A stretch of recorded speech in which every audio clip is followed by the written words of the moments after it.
আমাদের দুই গালে জুতা মেরে তারেক রহমান বলে দিলেন যে তোমরা যতই সমর্থন করো, আমি কিন্তু আমার অন্তরের প্রেম, আমার রাজনৈতিক বৃদ্ধি বিকাশ, আমার চিন্তা ভাবনা, সেগুলো প্রকাশ থেকে আমি বিরত থাকবো না। মুখে বিরত আছে কিন্তু কাজে বিরত নাই। তার একটা বহিঃপ্রকাশ আমরা দেখলাম আমান আজমিকে সম্মানিত করার চেষ্টা করার মধ্য দিয়ে। এর সাথে আর দুইজন, 150-এর মধ্যে অনেক আছে, আমি তো সবগুলোকে চিনিও না, বাট প্রত্যেকটা যে চরমপন্থী জঙ্গি এতে কোনো সন্দেহ নাই। আসলে বাংলাদেশের সামনে না একটা ভয়াবহ বিপদ অপেক্ষা করছে। এই বিপদটা নিয়ে আসছে বিএনপি, এই বিপদের সবচেয়ে বড় ভিকটিম হবে বিএনপি, কিন্তু সাথে সাথে বাংলাদেশের 16 কোটি 18 কোটি মানুষ কিন্তু এই বিপদের সম্মুখে পড়বে।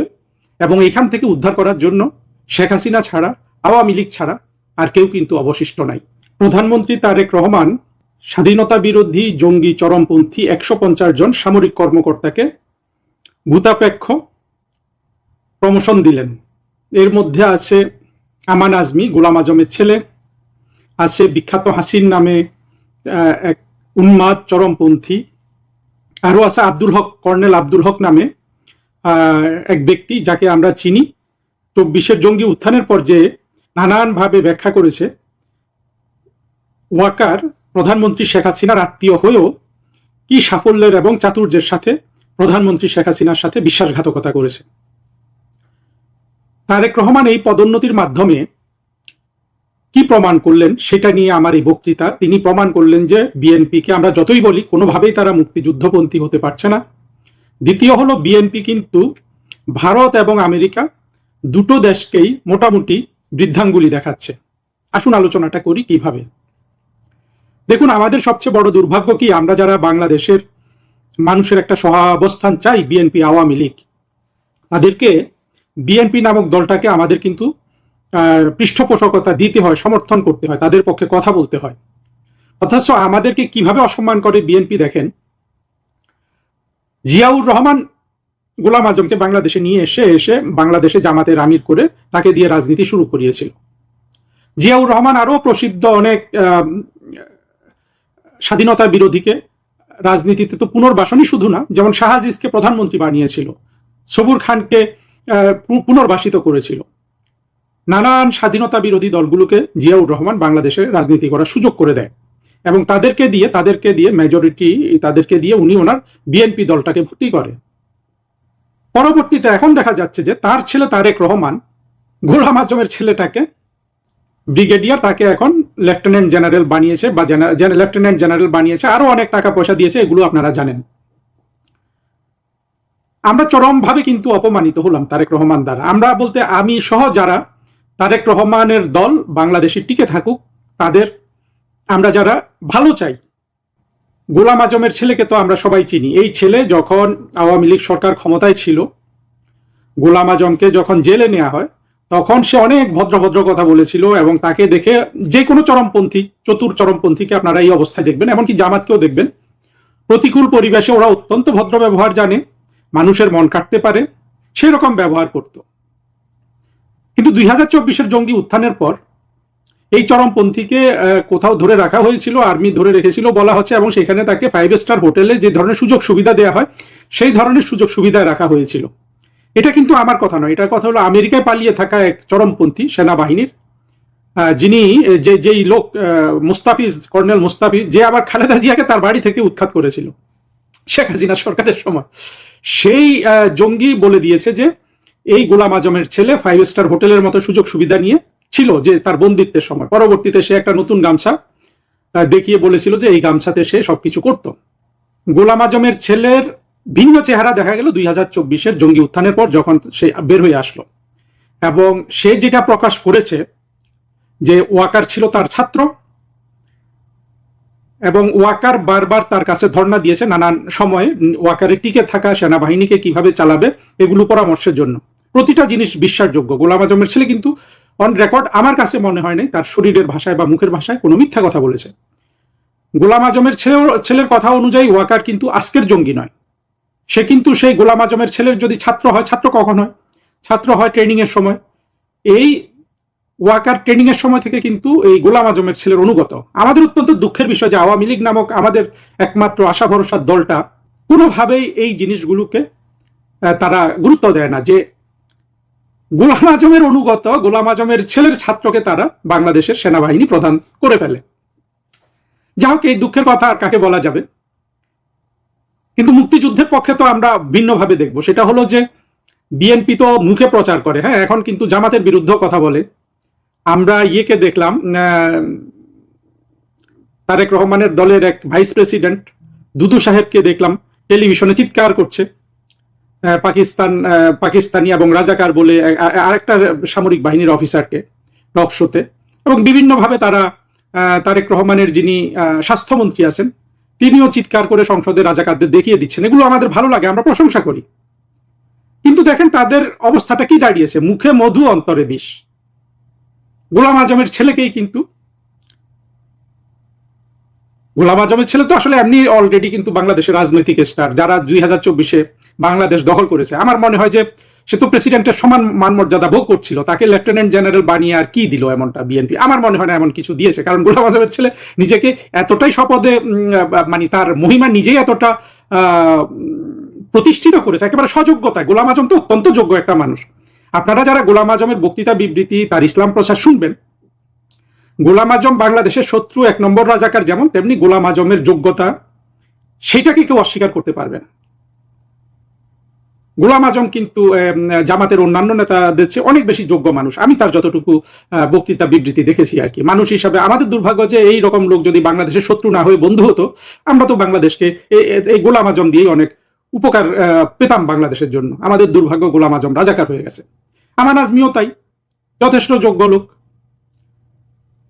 কিন্তু যোগ্য হলে কি হবে? সে তো শত্রু বাংলাদেশের, সে তো বাংলাদেশকে চায় না, সে পাকিস্তানকে চায়।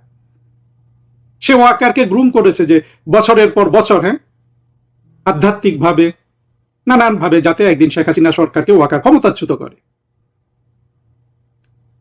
সেই আমান আজমিকে তারেক রহমান সম্মানিত করার চেষ্টা করলো, অর্থ করে দিচ্ছে। এখন বলুন, আমরা কোথায় আমাদের মুখটা লুকাই, চোখ লুকাই? আমরা কত লজ্জিত হই তারেক রহমানের সরকারকে প্রশংসা করতে গিয়ে। না থাক, এদেরকে সমাজে তো থাকতে হবে, এত বিশাল সংখ্যক জনগণ এদেরকে সমর্থন করে, এদের সাথে আমাদের একটা পিসফুল কোএক্সিস্টেন্স লাগবে। জিয়াউর রহমান মুক্তিযুদ্ধে বীর উত্তম খেতাব পেয়েছিল, বঙ্গবন্ধু সেই খেতাব দিয়েছিল, ফলেও আমরা অ্যাকোমোডেট করি। আমাদের 2 গালে জুতা মেরে তারেক রহমান বলে দিলেন যে তোমরা যতই সমর্থন করো, আমি কিন্তু আমার অন্তরের প্রেম, আমার রাজনৈতিক বৃদ্ধি, বিকাশ, আমার চিন্তা ভাবনা, সেগুলো প্রকাশ থেকে আমি বিরত থাকবো না। মুখে বিরত আছে কিন্তু কাজে বিরত নাই। তার একটা বহিঃপ্রকাশ আমরা দেখলাম আমান আজমিকে সম্মানিত করার চেষ্টা করার মধ্য দিয়ে। এর সাথে আর 2 জন, 150-এর মধ্যে অনেক আছে, আমি তো সবগুলোকে চিনিও না, বাট প্রত্যেকটা যে চরমপন্থী জঙ্গি এতে কোনো সন্দেহ নাই। হয়তো 1-2 জন বাদ দিয়ে ওই যে ইয়াজউদ্দিন সাহেবের যে সামরিক সচিব ছিল, ওই লোকটাকে আমার ওই রকম চরমপন্থী মনে হয় না, তাকে মোর প্রফেশনালি মনে হয়েছে আমাকে। নামটা আমি বলতে পারছি না, বাট সেও খুব বিখ্যাত চরিত্র, চেহারা টেহারা সবাই চিনে, অনেকেই চিনে যারা এইসব খোঁজ খবর রাখে। আমিন বা কি একটা নাম যেন তার। হাসিন বিখ্যাত হয়েছে ইদানিং একেবারে টক শো করে, লন্ডনের একটা মেয়ে টক শো করে, হাসিনা বেগমের অনুষ্ঠানে গিয়ে হাসিনা বেগম ভালো অনুষ্ঠান উপস্থাপনা করে, প্রশংসা করি। এই হাসিন বিখ্যাত হয়েছে চরমপন্থী একজন আল কায়েদার লোক, যে পারলে এখনই ভারতের সাথে যুদ্ধ বাঁধিয়ে দেয়। ঠিক একইভাবে আব্দুল হক যে ওয়াকারের স্যার, সেও স্যার আব্দুল হক, এবং ওয়াকারকে সে সারা বাংলাদেশের সামনে হিরো বানিয়েছে, মানে 24-এর জঙ্গিদের এবং যারা 24-এ বিজয় লাভ করেছে তাদের সামনে। এবং হকের বয়ানটাই হলো যে খুব সঠিক বয়ান, যে শেখ হাসিনার আত্মীয় হয়েও শেখ হাসিনাকে যে এইভাবে পরাজিত করতে পারে, সে কত মহান ব্যক্তি।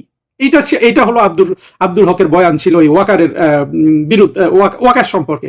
এবং সেটা আমরাও বলি যে ওয়াকার কত জঘন্য ব্যক্তি, যে শেখ হাসিনার নুন খেয়ে এইভাবে শেখ হাসিনার সাথে বেইমানি করা। সেই আব্দুল হককে পুরস্কৃত করেছে। এই আব্দুল হকও কিন্তু ভারতের সাথে পারলে এখনই যুদ্ধ বাঁধিয়ে দেয়। দেখুন, 24-এর জঙ্গি উত্থান এবং পরে আমি সুস্পষ্টভাবে বলেছি যে ভারতের যে বিজেপি দলটি, যারা ভারতের এখন রাজনৈতিক ক্ষমতায় অধিষ্ঠিত, তারা অতি বেশি উষ্ণতা, সম্পর্কের হাত বাড়ানো, এগুলা করেছিল তারেক রহমানের প্রতি। ভারতের মতো একটা দেশে, সেই দেশের একটা রাজনৈতিক দল বিজেপি, যারা বহু বছর ক্ষমতায় অধিষ্ঠিত আছে, তারা কিন্তু 2001 সালেও বিএনপিকে সমর্থন করেছিল এবং অনেক ধরনের সহযোগিতা, যেগুলো প্রকাশ্যে বলা যায় না, যাতে বিএনপি ক্ষমতায় আসতে পারে। আসার পর বিএনপি কিন্তু এই বিজেপির গায়ে চপেটাঘাত করেছে। কিভাবে? আপনারা সবাই জানেন, জঙ্গি উত্থান ঘটিয়ে এবং ভারতের উত্তর পূর্বাঞ্চলের রাজ্যগুলোর বিচ্ছিন্নতাবাদীদের 10টা অস্ত্র মামলা সহ নানান ধরনের সুযোগ সুবিধা দিয়ে বাংলাদেশে বিজেপি কিন্তু সেখান থেকে শিক্ষা গ্রহণ করে নাই। তারা আবার সোৎসাহে 2024-এ জঙ্গি উত্থানকালে তারা নীরব ছিল, অনেকে অনেক কথা বলে, আমি সেদিকে যাচ্ছি না। যেটা আমরা প্রকাশ্যে দেখেছি যে তারেক রহমানের প্রতি এমন উষ্ণতার হাত বাড়িয়ে দিয়েছিল যে মনে হলো যে তারা একটা বিজয় লাভ করেছে এখানে বাংলাদেশে। তারেক রহমান ক্ষমতায় এসে নরেন্দ্র মোদী সাহেবের সেই পত্র সপরিবারে তার দেশ ভ্রমণ করার কিংবা আরো যা যা তারা আতিশয্য করেছে এবং এটা দৃষ্টিকটুভাবে, সেইখানে তারেক রহমান তাদেরকে আবার দ্বিতীয়বার কিন্তু একেবারে কি বলবো, কথা মানে ভালো কথা মন্দ কথা কিছুই বললাম না। তারেক রহমান প্রথম নরেন্দ্র মোদী দাওয়াত দিলেন, উনি চলে গেলেন চীনে। পরবর্তীতে যারা ভারতকে ত্রিখণ্ডিত করতে চায়, 7 সিস্টার্স নিয়ে নিতে চায়, যেই কোনোভাবে ভারতকে উস্কানি দিচ্ছে দিন রাত যে আসো যুদ্ধ করো, দেখো আমরা মুসলমানরা কত সাহসী, তোমাদের ঠিকানা বদলে যাবে। হাসিন কয়দিন আগেও বলেছে যে ভারতের মানচিত্র আমরা বদলে ফেলবো, সীমানা বদলে ফেলবো। এদেরকে কিন্তু তারেক রহমান প্রমোশন দিচ্ছেন এবং কোনো ধরনের রাগ ঢাক নাই তারেক রহমানের পক্ষ থেকে। উনি মুখে কিছু বলছেন না, কিন্তু কর্মে দেখিয়ে দিচ্ছেন। আবার একইভাবে দেখেন, মার্কিন যুক্তরাষ্ট্র 2024-এর জঙ্গিদের সাথে মিলে বাংলাদেশের গণতান্ত্রিকভাবে নির্বাচিত, হ্যাঁ গণতান্ত্রিকভাবে বললে অনেকে রাগ করবেন, কিন্তু আসলে শেখ হাসিনার সরকার, শেখ হাসিনা দল বাংলাদেশ একমাত্র গণতান্ত্রিক দল। তিনি যে নির্বাচন করেছেন সেখানে অবশ্যই কৌশল ছিল, কিন্তু তিনি তো কাউকে মানা করেন নাই যে তোমরা এই নির্বাচনে এসো না। 24-এর জঙ্গি উত্থানের পর ইউনুস কি করলো? ইউনুস তো আমাদেরকে নির্বাচনে যেতেই দেয়নি। সেই রকম একটা সরকারকে মার্কিন যুক্তরাষ্ট্র উৎখাত করেছে। গণতান্ত্রিক এই জন্য বলা যে মার্কিন যুক্তরাষ্ট্র বলে যে তারা গণতন্ত্রের পক্ষে এই কাজ করেছে, করে তারেক রহমানকে ক্ষমতায় এনেছে, অনেক কিছু করেছে। কিন্তু দেখেন, মার্কিন যুক্তরাষ্ট্রের গায়ে যারা একমাত্র আঘাত করতে পেরেছিল, একেবারে মার্কিন যুক্তরাষ্ট্রের মান মর্যাদা ভুলিয়ে দিতে পেরেছিল, সেই 2001 সালের সেপ্টেম্বর মাসের 11 তারিখ 3টা বিমান হামলা করে 2টা টুইন টাওয়ারে বিধ্বস্ত করে, টুইন টাওয়ার, নিউ ইয়র্কের টুইন টাওয়ার নামে 2টা বিল্ডিংকে ভেঙে দিয়ে, সেই আল কায়েদার এই যে সদস্য আব্দুল হক, সদস্য আমি জানি না কাগজে কলমে, বাট আল কায়েদা যা চায়, আব্দুল হক, হাসিন, গোলাম আজমের ছেলে, এরা তাই চায়। তাদেরকে তারেক রহমান এখন পুরস্কৃত করছে। আপনাদের ধারণা মার্কিন যুক্তরাষ্ট্রের সরকার দূতাবাস, ভারতের সরকার দূতাবাস এগুলো লক্ষ্য করছে না? নিশ্চিতভাবে করছে। তাদের কি জ্ঞান বুদ্ধি আমার চেয়ে কম আছে নাকি? তাদের তো অনেক বেশি সক্ষমতা। এখন দেখেন তারেক রহমান কিসের জোরে এই কাজগুলো করছে। একদিক থেকে বাংলাদেশের অন্তত অর্ধেক মানুষ তারেক রহমানের প্রতি ক্ষুব্ধ হয়ে আছে। আমরা যারা মুক্তিযুদ্ধের পক্ষের শক্তি, আমাদের মধ্যে অবশ্যই সংখ্যালঘিষ্ঠ একটা শ্রেণী আছে যারা তারেক রহমান এবং বিএনপির ভালো চায়। তাদেরকে তো বিএনপি এখন চরমভাবে অপমানিত করলো, একই সাথে মুক্তিযুদ্ধের পক্ষের শক্তিকে অপমানিত করলো, মুক্তিযুদ্ধকে অপমানিত করলো, ভারতকে বৃদ্ধাঙ্গুলি দেখাচ্ছে বারবার। হক এবং হাসিন যেভাবে যুদ্ধ করতে চায় ভারতের সাথে, তারেক রহমানও মনে হচ্ছে সেইভাবে যুদ্ধ করার জন্য প্রস্তুত। এবং মার্কিন যুক্তরাষ্ট্র যাদের সব দেমাগ ভেঙে দেওয়া হয়েছিল 2001 সালের সেপ্টেম্বর মাসের 11 তারিখ, তাদেরকেও কিন্তু বাংলাদেশে এখন সব জায়গায় তাদের জয় জয়কার, তাদেরকে বিএনপিও পূজা করছে। আর তারা তো এখন বাংলাদেশে স্বমহিমায় তাদের কার্যক্রম চালিয়েই যাচ্ছে, পতাকা টাঙ্গানো হয়ে গেছে। আসলে বাংলাদেশের সামনে না একটা ভয়াবহ বিপদ অপেক্ষা করছে। এই বিপদটা নিয়ে আসছে বিএনপি, এই বিপদের সবচেয়ে বড় ভিকটিম হবে বিএনপি, কিন্তু সাথে সাথে বাংলাদেশের 16 কোটি 18 কোটি মানুষ কিন্তু এই বিপদের সম্মুখে পড়বে। এবং এখান থেকে উদ্ধার করার জন্য শেখ হাসিনা ছাড়া, আওয়ামী লীগ ছাড়া আর কেউ কিন্তু অবশিষ্ট নাই। আমি শেখ হাসিনার সমর্থক হিসাবে, আওয়ামী লীগের সমর্থক হিসাবে এটা বলছি, যদি আপনি মনে করেন আপনি ভুল করবেন। আমি শুধু যুক্তিতে বিশ্লেষণ করে আপনাদেরকে কয়েকটা জিনিস দেখিয়ে দিলাম। আগস্টে নয়, শেখ হাসিনা ঠিক কোন মাসে ফিরছেন? দর্শক, শেখ হাসিনা দেশে ফিরছেন এটি এখনো অনেক মানুষ বিশ্বাস করে না। শুধু তাই নয়, আওয়ামী লীগেররাও অনেকে বিশ্বাস করেন না যে শেখ হাসিনা দেশে ফিরছেন। কিন্তু আমাদের কাছে আসা তথ্য বলছে শেখ হাসিনা, তার জেল হোক, ফাঁসি হোক, বুলেটে ঝাঁঝরা হয়ে যাক, তারপরেও তিনি দেশে ফিরবেন, ফিরবার প্রস্তুতি নিচ্ছেন। হতে পারে বাংলাদেশে এখনো পর্যন্ত মার্কিন কর্তৃত্ব বহাল আছে, হতে পারে এখানে পাকিস্তানি তৎপরতা আছে, এখানে তুরস্কের তৎপরতা আছে, এবং আমি শুরুতে যেটি বললাম যে তিনি জেল, ফাঁসি, বুলেটে ঝাঁঝরা হয়ে যাক, কিন্তু তারপরেও তিনি দেশে ফিরবার প্রস্তুতি নিচ্ছেন, কিন্তু তিনি কোন মাসে ফিরবেন একদম ডেট তারিখ দিয়ে বলা কঠিন হলেও সম্ভাব্য সময়টা অন্তত পক্ষে বলা যায় আমাদের কাছে আসা তথ্যপাত্র এবং সাম্প্রতিক সময়ে 21 পদকপ্রাপ্ত বাংলাদেশের সিনিয়র সাংবাদিক স্বদেশ রায় একটি নিবন্ধ লিখেছেন, একটি আর্টিকেল লিখেছেন তার নিজস্ব পোর্টালে। সারাক্ষণে আমাদের তথ্য এবং স্বদেশ রায়ের এই আর্টিকেলের আলোকে এই মুহূর্তে আমরা দেখতে চাইব যে শেখ হাসিনা সম্ভাব্য ঠিক কোন মাস বা কোন সময়ের পর থেকে যে কোনো সময় দেশে ফিরতে পারেন। সারাক্ষণে স্বদেশ রায় যে আর্টিকেলটি লিখেছেন সেটির শিরোনাম আগস্টের পর যে কোনো সময় শেখ হাসিনার প্রত্যাবর্তন ও পরবর্তী রাজনীতি। 2024 সালের 5 অগাস্টের সেই নাটকীয় পট পরিবর্তনের পর দক্ষিণ এশিয়ার রাজনীতিতে সবচেয়ে বড় প্রশ্নটি এখন বাতাসে ভাসছে, কবে দেশে ফিরছেন শেখ হাসিনা। ভারতের অন্যতম প্রভাবশালী গণমাধ্যম এনডিটিভিকে দেওয়া একটি সাক্ষাৎকারে শেখ হাসিনা নিজেই এক বিস্ফোরক ঘোষণা দিয়েছেন। তিনি স্পষ্ট জানিয়েছেন তিনি এবছরই বাংলাদেশে ফিরে আসছেন। এই খবর প্রকাশিত হওয়ার পর আন্তর্জাতিক প্রায় সব গণমাধ্যমের তোলপাড় শুরু হয়ে গেছে। তোলপাড়টা এমনই, পৃথিবীর কোন প্রান্তে আপনি যাবেন, আপনি ভারতেরই 50টা গণমাধ্যমে কমপক্ষে এই খবরটি প্রকাশ হয়েছে, চীনের গণমাধ্যমে প্রকাশ হয়েছে, রাশিয়ান গণমাধ্যমে প্রকাশ হয়েছে, মধ্যপ্রাচ্যের প্রায় সব দেশের গণমাধ্যমে প্রকাশিত হয়েছে, ইউরোপের সব দেশের গণমাধ্যমে প্রকাশিত হয়েছে, আমেরিকার গণমাধ্যমে প্রকাশিত হয়েছে। অর্থাৎ সারা পৃথিবীতে এটি একটি তোলপাড় ফেলে দিয়েছে।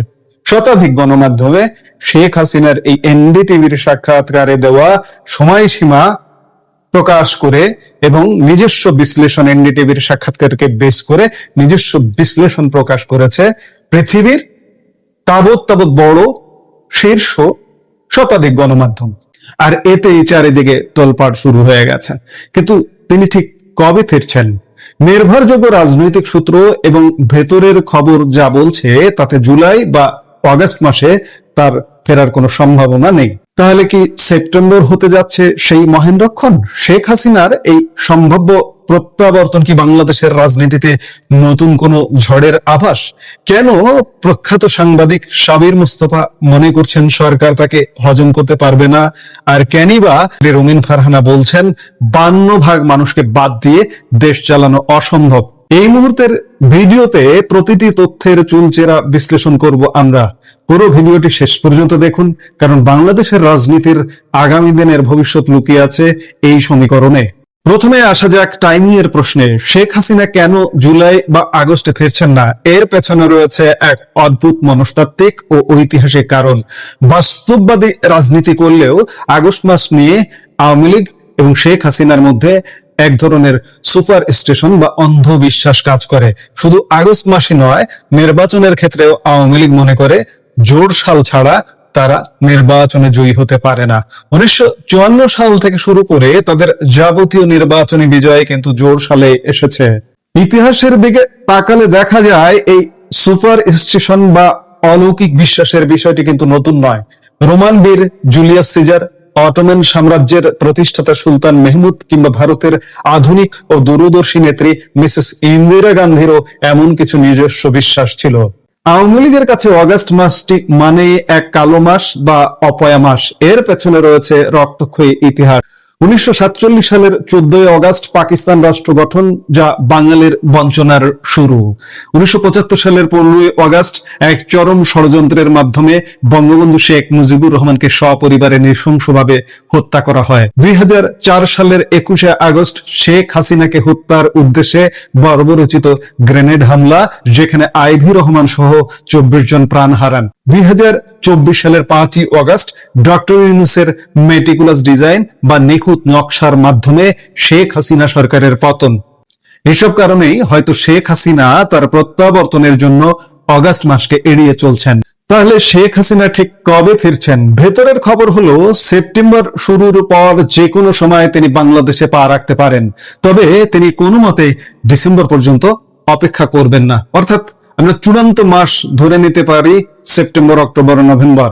স্বাধীনতা পরবর্তী বাংলাদেশের রাজনীতি যারা দীর্ঘদিন লক্ষ্য করেছেন তারা ভালো করেই জানেন যে ডিসেম্বর থেকে মার্চ এই মাসগুলো ঐতিহাসিকভাবে আওয়ামী লীগের নিজস্ব মাস, কারণ এই সময়টা মুক্তিযুদ্ধের বিজয়ের মাস। এই সময়ে বাংলাদেশে প্রাকৃতিকভাবেই একটা ভিন্ন রাজনৈতিক আবহাওয়া তৈরি হয়, আর এই ডিসেম্বরের রাজনৈতিক টেম্পো বা হাওয়া তৈরি হতে শুরু করে মূলত সেপ্টেম্বর অক্টোবর থেকে। সাদা চোখে দেখলে এটাই স্পষ্ট যে রাজনৈতিক কৌশল হিসেবে শেখ হাসিনা তার প্রত্যাবর্তনের সময়টা আগস্টের ঠিক পরেই নির্ধারণ করছেন।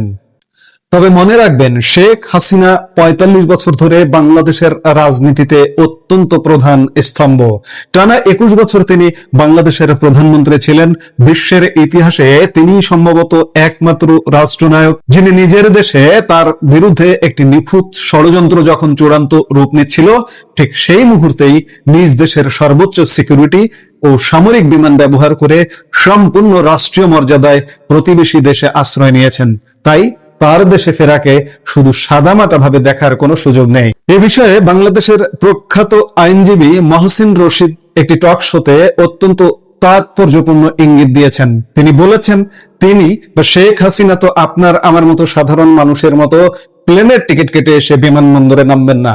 তিনি যেভাবে একটি রাষ্ট্রীয় ও সামরিক ব্যবস্থাপনায় গেছেন, ঠিক তেমনি একটি আন্তর্জাতিক ব্যবস্থার ভেতর দিয়ে এই দেশে ফিরবেন। দক্ষিণ এশিয়ার রাজনীতিতে এর উদাহরণও আছে। পাকিস্তানের নওয়াজ শরীফ যখন ফিরেছিলেন, তখন বিমানবন্দরেই আদালত বসিয়ে তাকে মুক্ত মানুষ হিসেবে দেশে প্রবেশের সুযোগ করে দেওয়া হয়েছিল। তবে মহসিন রশিদের এই বক্তব্যের চেয়েও শেখ হাসিনার স্ট্যাটাস আরো অনেক বেশি মর্যাদাপূর্ণ। যে দেশটিতে তিনি বর্তমানে আছেন, সেখানে শুধু সে দেশের সরকার তাকে আশ্রয় দেয়নি, বরং তাকে আশ্রয় দিয়েছে রাষ্ট্র, অর্থাৎ দেশের সংসদের সকল দলের জনপ্রতিনিধিরা সর্বসম্মতভাবে তাকে এই মর্যাদা দিয়েছেন। সর্বদলীয় বৈঠকে সিদ্ধান্ত নিয়ে শেখ হাসিনাকে সসম্মানে ভারতে আশ্রয় দেওয়া হয়েছে। ফলে তার ফেরাটা এক বিশাল আন্তর্জাতিক ও দেশীয় সমঝোতার ইঙ্গিত দেয়। শেখ হাসিনার এই প্রত্যাবর্তন বর্তমান বিএনপি সরকারের জন্য কতটা স্বস্তির হবে? বিবিসি বাংলা বিভাগের সাবেক প্রধান প্রখ্যাত সাংবাদিক সাবির মুস্তফা একটি টক শোতে অত্যন্ত তাৎপর্যপূর্ণ মন্তব্য করেছেন। তিনি মনে করেন, শেখ হাসিনা যেদিন ফিরবেন, সেদিন বিমানবন্দরে যাতে লাখ লাখ মানুষের ঢল না নামে, তা ঠেকানোর জন্য সরকার ওই দিন ঢাকায় কারফিউ জারি করতে পারে। তিনি আরো স্পষ্ট করে বলেছেন, শেখ হাসিনা দেশে ফিরলে তাকে হজম করা বর্তমান সরকারের পক্ষে ভীষণ কষ্টকর হবে। অন্যদিকে স্বতন্ত্র সংসদ সদস্য রুমিন ফারহানা এক বিস্ফোরক সত্য উচ্চারণ করেছেন। তিনি বলেছেন, বর্তমান সরকার শেখ হাসিনার বিচার করার বা শাস্তি দেওয়ার মতো রাজনৈতিক অবস্থানে নেই, কারণ দেশের 52% মানুষকে বাদ দিয়ে কোনো সরকারের পক্ষে চলা সম্ভব নয়। আর রাজনৈতিক বিশ্লেষকরা মনে করেন, এই 52% বলতে তিনি মূলত আওয়ামী লীগ ও শেখ হাসিনার সমর্থক গোষ্ঠীকে ইঙ্গিত করেছেন। শেখ হাসিনাও তার সাক্ষাৎকারে হুঙ্কার দিয়ে বলেছেন, যাই ঘটুক আমি ফিরবো। এই যাই ঘটুক শব্দের গভীরতা অনেক। ভেতরের খবর বলছে তিনি জেলে যেতে, এমনকি বুক পেতে গুলি নিতেও প্রস্তুত আছেন। তিনি বলেছেন, এই দেশের মাটিতে তার বাবার রক্ত, তার পরিবারের রক্ত এবং বীর শহীদদের রক্ত মিশে আছে, তাই তিনি সেখানেই ফিরবেন। অর্থাৎ প্রয়োজনে সর্বোচ্চ আত্মত্যাগের মানসিকতা নিয়েই তিনি ফিরছেন। এখন প্রশ্ন জাগে, শেখ হাসিনা এই সাহস কোথা থেকে পাচ্ছেন? আর কেনই বা বিশ্লেষকরা বলছেন সরকার তাকে হজম করতে পারবে না? এর মূল ভিত্তি তৈরি হয়েছে ডক্টর ইউনূসের অধীনে হওয়া গত 12 ফেব্রুয়ারির তথাকথিত নির্বাচনের মাধ্যমে। এই নির্বাচনের পর আওয়ামী লীগ মনে করছে নৈতিকভাবে তাদের জয় হয়েছে, কারণ নির্বাচনের আগে ইউনূস সরকার এবং কয়েকটি মহল মিলে একটি তৃণমূল আওয়ামী লীগ বা কিংস পার্টি গড়ার আপ্রাণ চেষ্টা করেছিল। কিন্তু শত জেল জুলুম আর মৃত্যুর ভয় উপেক্ষা করেও কোন প্রকৃত আওয়ামী লীগার শেখ হাসিনার নেতৃত্ব ছেড়ে যাননি। 11 সময়ের দলছুট হওয়া মেহেরপুরের এক সাবেক এমপি প্রচুর টাকা খরচ করে স্বতন্ত্র প্রার্থী দাঁড় করানোর চেষ্টা করলেও শেখ হাসিনা যখন সোশ্যাল মিডিয়া ও আন্তর্জাতিক গণমাধ্যমে তার কর্মীদের ভোট কেন্দ্রে না যাওয়ার নির্দেশ দেন, তখন প্রার্থীরা মাঠ থেকেই সরে দাঁড়ায়।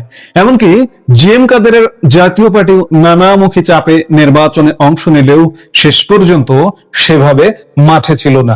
ফলে নির্বাচনটি স্রেফ জামাত, বিএনপি এবং এনসিপির মতো দীর্ঘদিনের ন্যাচারাল অ্যালাই বা স্বাভাবিক মিত্রদের নিজেদের মধ্যে একটি ভাগাভাগির খেলায় পরিণত হয়। পরবর্তীতে জিএম কাদেরের নিজস্ব নির্বাচনী বিশ্লেষণে দেখা গেছে সর্বোচ্চ ভাগ মানুষ এই নির্বাচনে ভোট দিয়েছে, যেখানে রুমিন ফারহানাই বলছেন 52% মানুষকে বাদ দিয়ে দেশ চালানো অসম্ভব, সেখানে মাত্র 13% ভোটের এই ত্রুটিপূর্ণ নির্বাচনের মাধ্যমে আসা সরকার স্বভাবতই রাজনৈতিকভাবে অত্যন্ত দুর্বল। সাংবাদিক সাবির মুস্তফার কারফিউ আশঙ্কা উড়িয়ে দেওয়া যায় না, তবে শুভ চিন্তা থেকে বলা যায় কারফিউ দেওয়ার মতো ঝুঁকিপূর্ণ পদক্ষেপে হয়তো বর্তমান সরকার যাবে না, কারণ কারফিউ দিলেই যে কোনো সরকার এক সূক্ষ্ম সুতোর উপর দাঁড়িয়ে যায়। বাংলাদেশের ইতিহাস সাক্ষী আইয়ুব খান, এরশাদ, ইয়াজউদ্দিন কিংবা সর্বশেষ স্বয়ং শেখ হাসিনা যারাই কারফিউ দিয়েছেন তার ফল শেষ পর্যন্ত সরকারের বিপক্ষে গেছে। সুতরাং অগাস্টের অবসানের পর বাংলাদেশের রাজনীতির প্রতিটি পাতা কোন দিকে উল্টায়, শেখ হাসিনার প্রত্যাবর্তন দেশের ক্ষমতা কাঠামোর কি পরিবর্তন আনে তা দেখার জন্য এখন শুধু সময়ের অপেক্ষা। September, October, maximum November, December পর্যন্ত শেখ হাসিনা অপেক্ষা করছেন না। আমাদের কাছে থাকা তথ্য এবং বাংলাদেশের একজন সিনিয়র সাংবাদিক, সম্পাদক এবং দ্বিতীয় সর্বোচ্চ রাষ্ট্রীয় সম্মাননা 21 পদকপ্রাপ্ত সাংবাদিক স্বদেশ রায়ের কলাম বলছে যে শেখ হাসিনা ফিরছেন। স্বদেশ রায় গুজব ছড়ানোর মানুষ না, আমি তাকে যতদূর চিনি, এবং আমাদের কাছে যেসব তথ্য উপাত্ত আছে সেসব তথ্য উপাত্ত কোনো গুজব ছড়ানোর তথ্য উপাত্ত নয়। শেখ হাসিনা যে ফিরছেন এটি এক প্রকার নিশ্চিত। কাজেই অগাস্টের পর থেকে কাউন্টডাউন শুরু করতেই পারেন। এই মুহূর্তের ভিডিও থেকে বিদায় নিতে চাইছি, দেখা হচ্ছে পরবর্তী ভিডিওতে। সে পর্যন্ত ভালো থাকুন, সুস্থ থাকুন।